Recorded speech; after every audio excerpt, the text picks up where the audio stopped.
Welcome to Regent Park TV. I'm Isaiah. Tenant voices at Queen's Park, lived experiences against Bill 60. Today we bring you the story of a renter who joined the National Housing Day rally at Queen's Park to speak out against Bill 60, the Fighting Delays, Building Faster Act.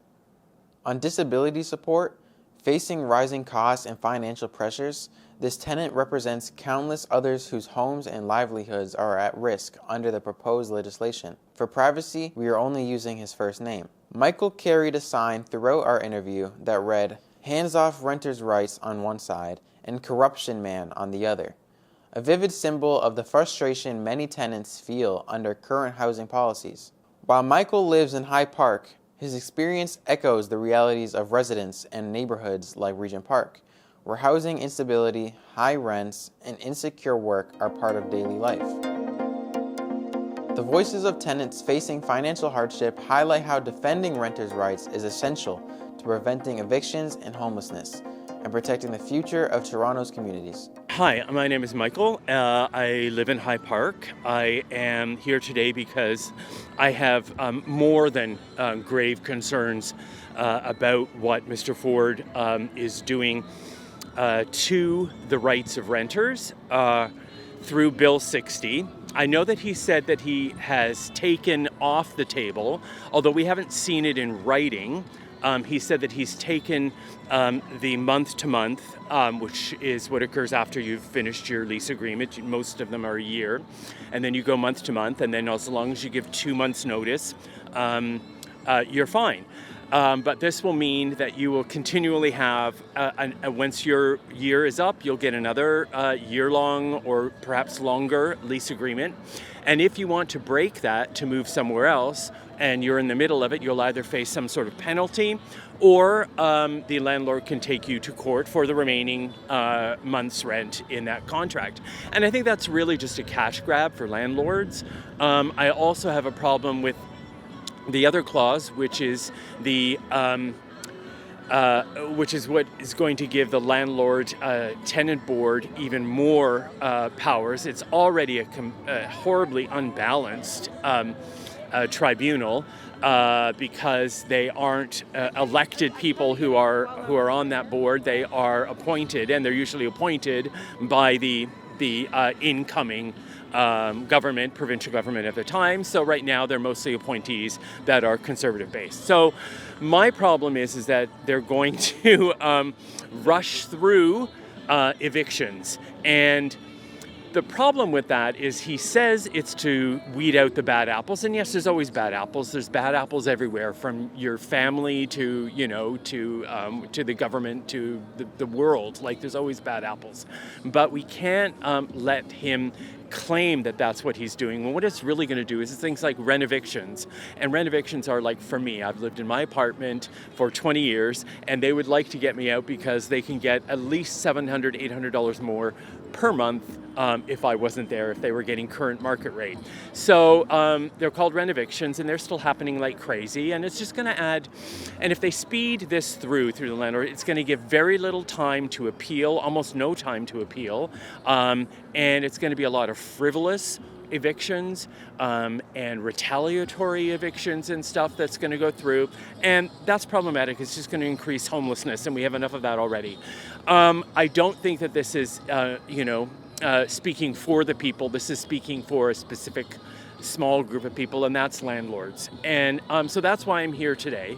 But I'm also here because I am on ODSP, and that's been problematic because, as you recall, during COVID, and CERB was $2,000. The federal government considered each Canadian to have a value of $2,000 per month, and here was ODSP still sitting at that time, just over $1,400. And I think that that's pretty sad. We fought it. We tried to say, how can we be of lesser value in Ontario than the rest of Canadians, or those who were working and laid off at $2,000. I think it's $600 short. And I had increased medical expenses. I needed constantly to have masks and gloves, and and lots of sanitizer. So that was far more expensive for me than it was for the average person because I'm immune compromised. So those are my concerns because I don't think he has a great respect anymore for the average Ontarian and certainly not for the average Torontonian anymore. And so I'm concerned for both of those things. And that's why I'm here today because, if we don't say anything, we're complicit, right? That's right. Do you think that the government is corrupt? I initially no. Initially, I had great hopes for them. What we always like to think about conservatives is that they are the bean counters. The ones who will keep put our house in order financially, and I agree with that in some ways, but. What I feel is that as time has gone on, and especially with the second election, his second term, when it was such an overwhelming majority that he suddenly felt he was some sort of untouchable god, and we don't need to look very far to see where somebody else has done the very same sorts of things and has the very same ego. And I think it's a bit of an ego. I think that there is a lot of corruption. I think we're finding it almost weekly now that there is some scandal. And unfortunately, when there's that many scandals, something's got to stick. And I think it's going to start sticking now. And I think we've had enough. I think I've had enough about somebody who campaigned on others feeding at the trough.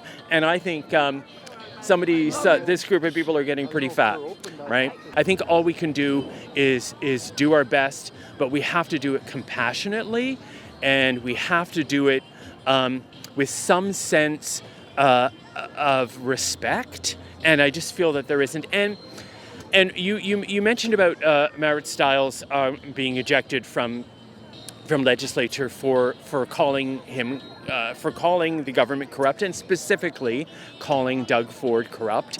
And just because you evict somebody from legislature doesn't actually mean it's not true.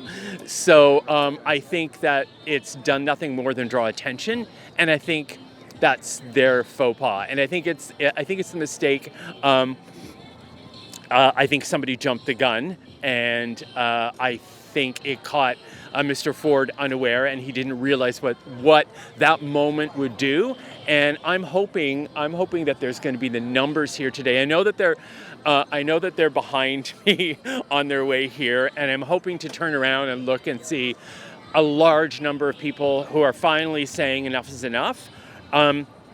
I really applaud Marit Stiles for saying it and saying it out loud and saying it to his face, and if that's all the retaliation is at the moment, I think that's pretty safe. Nobody's threatened her so far as we know with harm or death, or like they would in the States. And I think that says something about Canadians and Torontonians, that we can have discourse, and we can have dialogue, and we can say things to each other.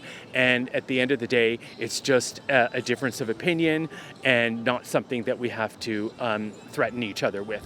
So all these tensions and basically a war on tenants and residents, do you think that the Canadians or the Torontonians and the organizers are still on time to stop this bill?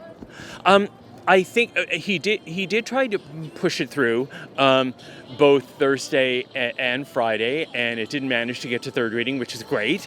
But it's going to come up again on Monday, and I think that hopefully, if there are the numbers and the people here, that they're going to reconsider it. Like I said before, we're not actually totally.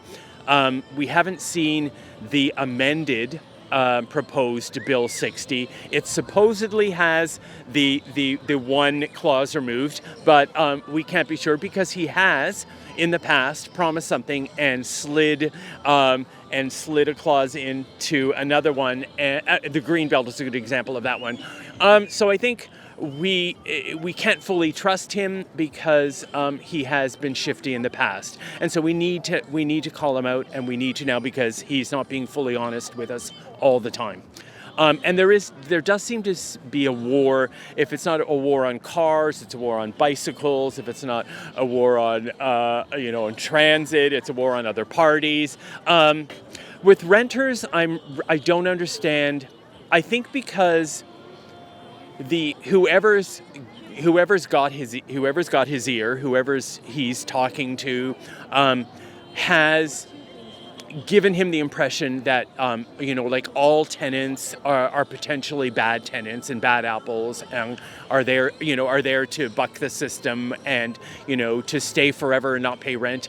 And I think that's really unfair because just as we would not say that like all conservatives are anti-liberal and anti-socialism, and it's just the language we use and the way we treat each other that needs to be a little softer and a little more respectful. But sometimes it does feel like there's a war on whatever it is. And that's partly the press, though. The press likes to say that, it's a war on bicycles or it's a war on renters or whatever. Ford has also given the impression that like Olivia Chow is a liberal, or leftist. And I'm concerned that we're using the term leftist all the time and right wing. That terminology, that rhetoric is a little difficult to take sometimes. He likes to label, but remember, Ford's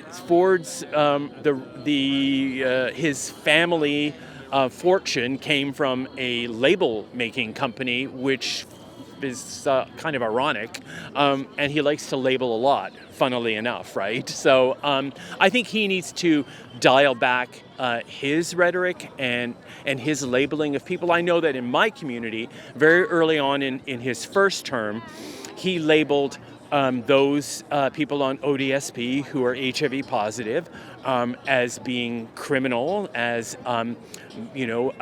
somehow bucking the system, and that they shouldn't be receiving. And he has no idea what life they live, including myself being HIV positive. What our health is like on a daily basis or a weekly basis. And I do my best, and I do my best to contribute as best I can and work when I can. And I think that's, but he labeled us, and he did have to apologize, begrudgingly so. And that was problematic for me. So from the beginning, I felt that he was disrespectful to people in Toronto and to people who were on social assistance. Now remember, he also called people who were on social assistance, he used a term we haven't used in a very long time, which is welfare. Welfare is still used in the United States, unfortunately, but we don't use that term anymore because it's derogatory. And it took him a very long time, and it wasn't until in his second term where he stopped using the term welfare. So, right, so that's problematic when you yourself, as a leader, of a province with a very large population and with the largest city in Canada, to be using terminology that's really quite archaic. But, I can't change him.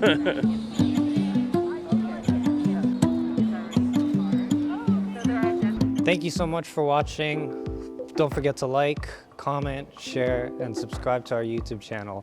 Also follow us on social media, and for more information, check out our website.